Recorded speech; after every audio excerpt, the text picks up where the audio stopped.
Hi guys! Welcome to my channel. Dito lang yan sa part 2 ng ating Realme product review. At syempre makakasama ko ngayong hapon ang vlogger na si John Dexter.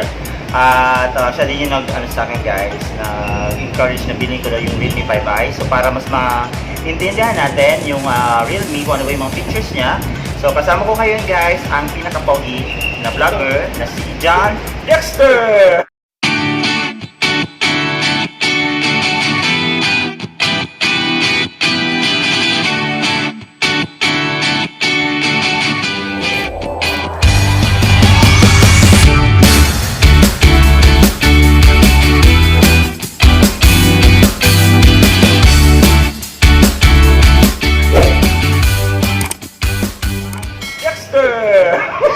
Hey, Pogi!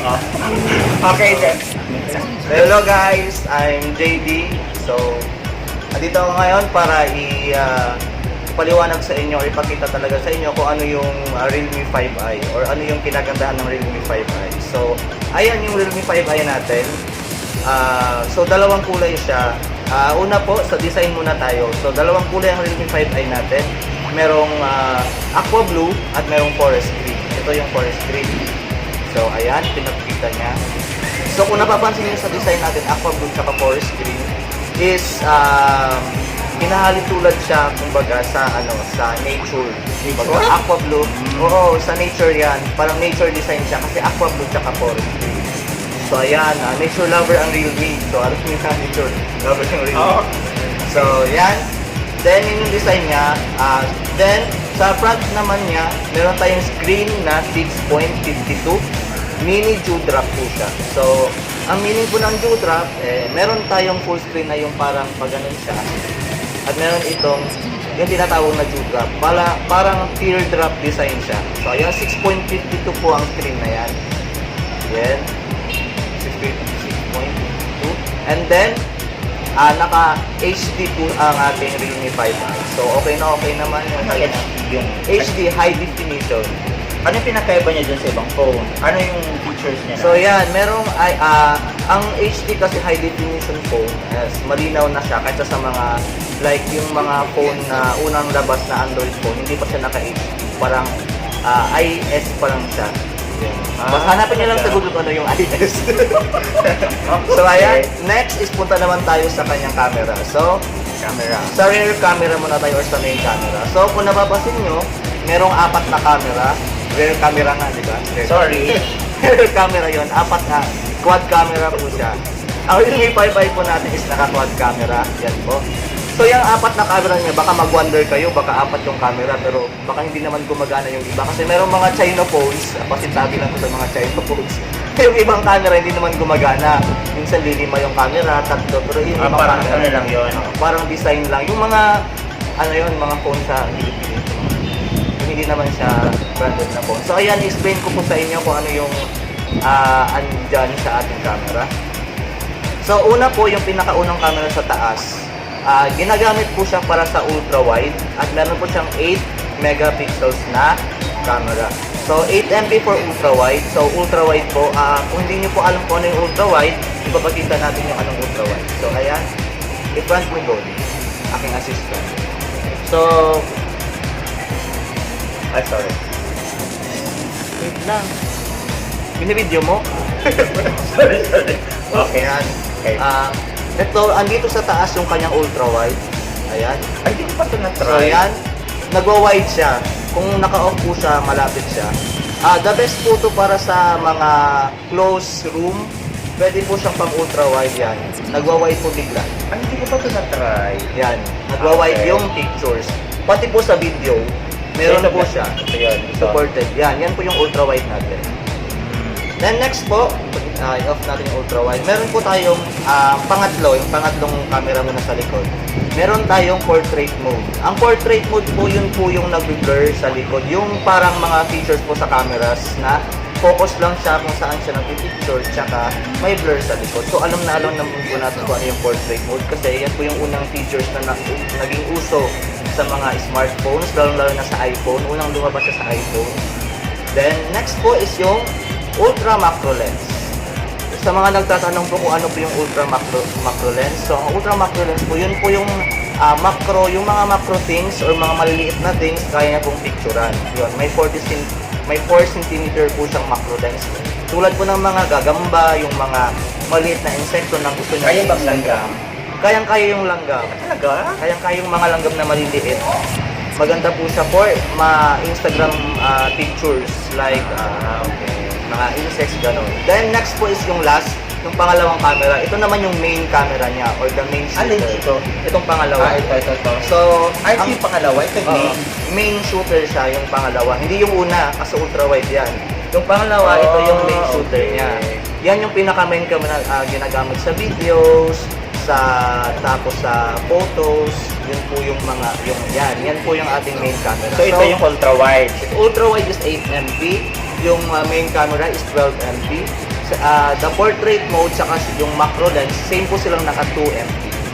So, yun po yung mga gamit ng camera. So, sa harap naman tayo, meron siyang 8MP na ang maganda po nito ay kahit 8MP lang po siya, meron siyang video stabilization. So, nag-stabilize po siya ng videos. Kung hindi po ninyo alam kung ano yung stabilization, yung hindi siya masyadong magalaw yung videos na kinukuha natin. So, yun po yung mga features ng ating cameras.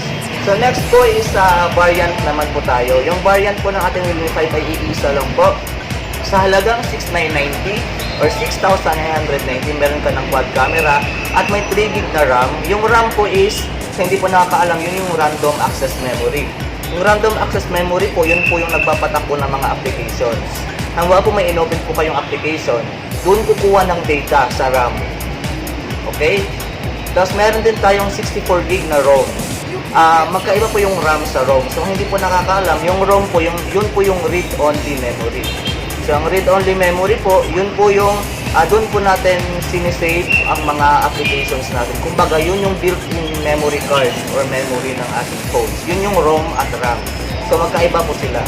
Ano po yung RAM is 3 GB. Tapos, marami ka pong application na ino-open like games, gano'n. Doon po yan kukuha lahat. Kaya kung napapansin nyo, kung mas mababa yung RAM, mas maglalag yung phone.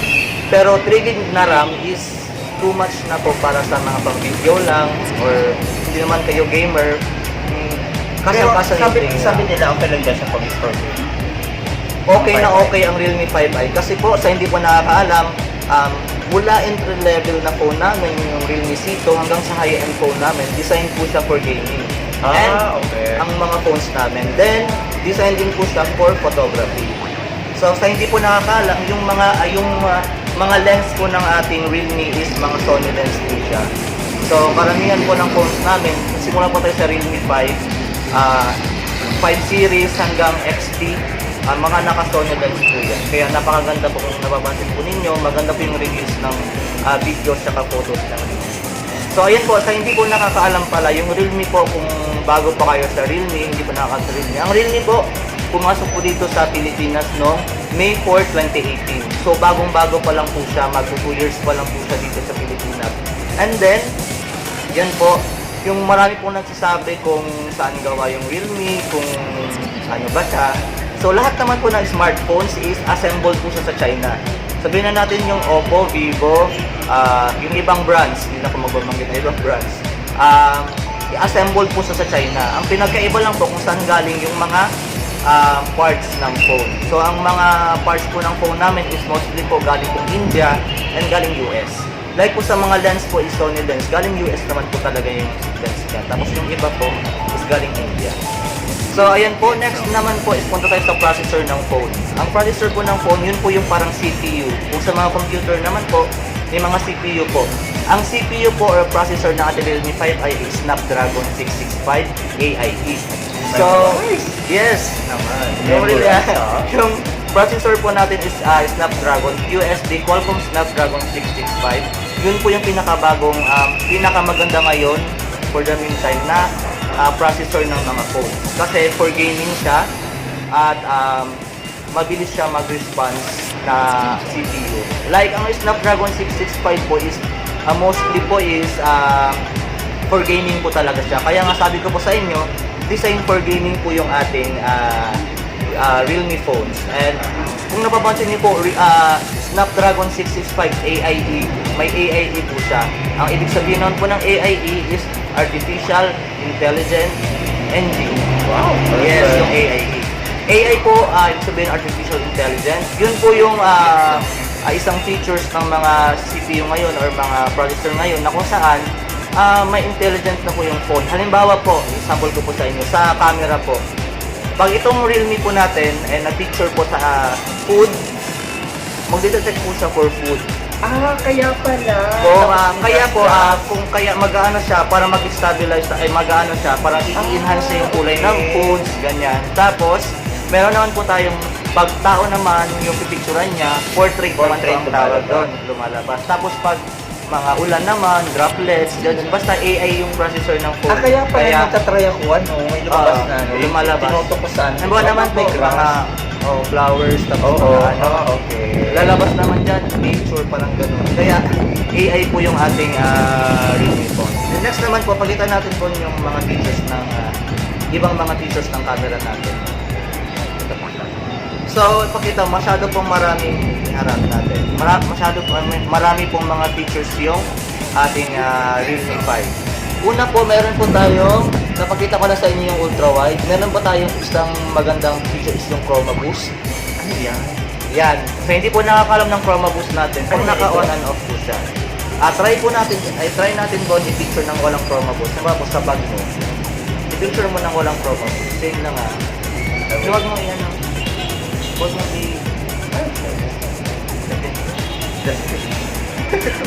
back. Live. Back. Wait. Okay, ito na. Ayan. Wait. Sorry. Yan. Okay, video. Click the photos. Yan. Walang Chroma Boost. Try natin picture din. On natin yung Chroma Boost. Picture mo. Tingnan dapat natin. May differences po yan. Makita natin. Yung walang Chroma Boost po, ito po yung photo niya or kuha ng picture niya. Then, kung may Chroma Boost po siya, mas pinapa-vibrant niya po yung kulay ng picture. So, kailangan para sa ako mag-chroma boost. Kung depende naman sa sa pipicturan mo. So, maganda kung may pagkakaiba talaga siya. Oo nga. Ito pala. Yan yung Chroma Boost. Next po, meron tayong filters. Siyempre, hindi naman mawawala yung filters sa phone. Yan, may filters po tayo. And then, marami po tayong features dito sa bandang gilid, sa right side niya, sa gilid. Yan, meron tayong mga features. Unang-una natin is a nightscape. Ang nightscape naman po, parang enhanced version po siya ng night mode. Sa mga unang phones po, Android phones, meron po siyang nightscape, meron naman po night mode. So, try mo po yung nightscape.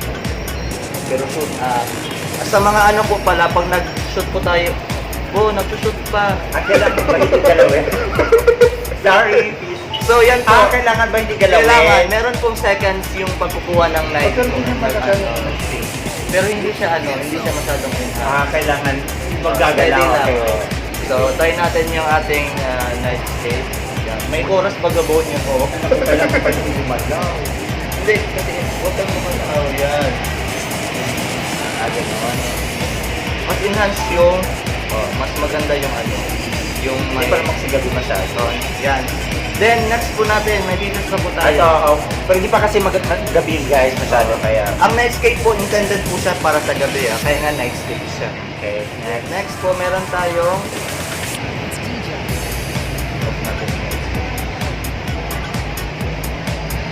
meron tayong panorama. So, alam na nyo naman kung ano yung panorama. Meron tayong time-lapse. Yung time-lapse po, yung parang bibilis po yung oras. Pag nag-video kayo ng food vlog or yung pwede po yung time-lapse. Meron tayong slow-mo. At pag kahit ito na yung pindutin mo habang nagluto, no, need ka na mag-fast forward, no? Hindi na, yun na lang po. Pindutin mo siya habang nagluto. Bibilis na yun. Okay. Then, meron tayong ultra macro sa arami naman. Ano yan ang ultra macro? Yun nga yung sinasabi ko, yung ultra macro, yung isang lens sa likod na yung mga maliliit. Okay. Yan yung pipindutin Itong mo. slow-mo. Slow-mo, yung slow-mo. Natural na slow-mo. Okay.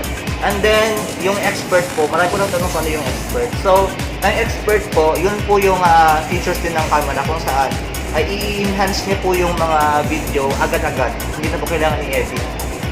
Yan po yung ating... Kasi pag ito sa video? hindi, photo pala sa picture. Iinase yung picture, wala na pong edit-edit. Parang siya na po yung mag-ano ng kanya. Pero direct ka dito, hindi Oo. hindi yung picture tapos i-ano. Hindi. Expert ka na agad, tapos siya ka mag-picture. Okay. Kung napapansin nyo yung picture, enhance na siya sa ano pa lang. Sa preview pa lang, enhance mo siya. Enhance na yan sa ano pa lang. Mas maganda pala ito gamitin. Okay lang, reminder lang po, ang mga pictures po dyan, pag mas marami pong features na gagamitin, mas mataas yung memory na kukunin ng tool. So, yun. Next naman is, for the last time po, is yung ating Realme po is, yun, na-explain ko naman kung magkano yung ating Realme phones, and ang ating Realme po is available po lang po siya ng isang variant, yung 6990. Kumbaga po, saan kayo makakita ng phone na 6990 lang pero quad camera na, apat na yung camera. So ayan, and then meron naman po tayong ipapakita sa ating front camera naman po. Front camera. Yan, sa front camera po, same lang po, meron siyang HDR, meron siyang filters, at sa video naman po same. May filters din yung video. So ayan. So ayan guys, yung ating Realme 5i. So ang ating Realme 5i po is available lang po yan sa mga stores ng Realme phones, Realme kiosk natin dito sa Legazpi. So marami po kayong mabibilihan yan sa ating Realme stores. So 6990 lang po siya. So introduce ko rin po sa inyo yung meron din pong ibang yung ating Realme. Merong Realme 5, may series po siya. Ito po yung una, yung Realme 5i, pero yan po yung pinakabago namin.